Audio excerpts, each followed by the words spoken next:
for... I think it would benefit us if we would take the time to learn how they did things back before electricity was rampant. For example, sewing. How were garments put together? How were items built before electricity, before the electric sewing machine? Well, there was a whole lot of hand sewing that went on.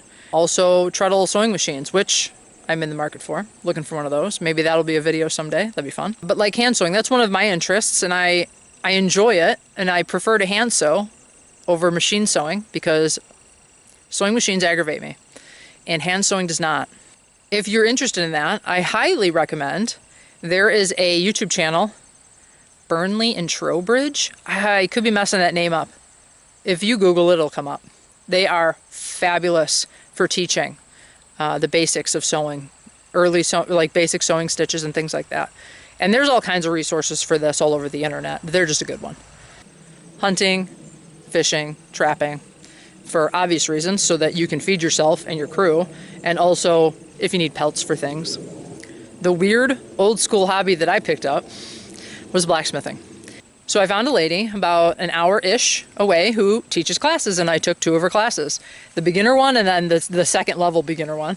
And it teaches you the basics, it teaches you how not to burn your hands off, and that you can make simple items. So that's the level that I'm at. I am by no stretch of the imagination building a railroad, okay?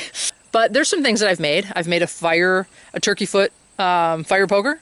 These fabulous hooks that just bang right into barn wood, that you can put them wherever you want. Everybody's first project when they learn how to blacksmith is, like a bottle cap opener. I have that in the house.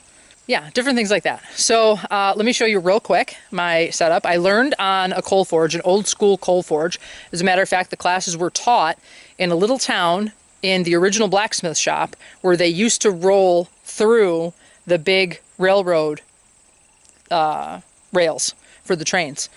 So this woman bought the building and now she teaches blacksmithing out of it. So I learned on coal, and then I upgraded. I wouldn't say upgraded because I enjoy working with the coal as well, but it's easier to regulate the heat in a propane forge, and it's also easier to come across propane than the coal for the forge because it's a specific kind of coal. And even here, I live in the middle of nowhere, and the closest place to me is about 45 minutes away. And it's only there because farriers also use it when they're making horseshoes. Let me show you my little setup here in the shed. This is my original homemade coal forge. So it's a 55-gallon drum. Inside here is a brake drum with a screen put on top. And then there's a pipe inside that this dryer feeds into, and it blows the hot air. This is my blower. Blows the hot air up here, which, forces the air up through here and gets the coal nice and hot.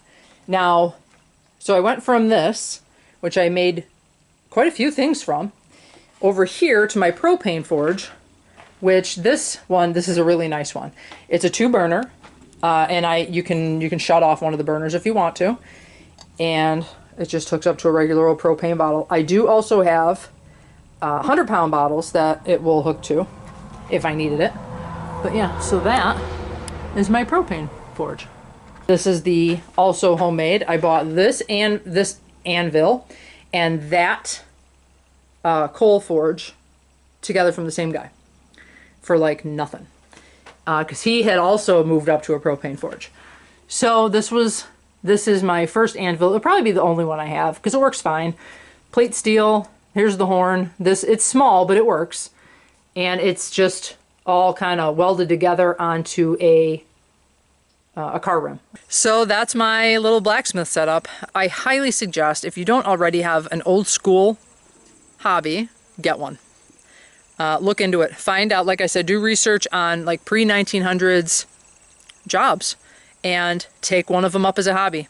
It could absolutely benefit you in an SHTF situation. I walk with you.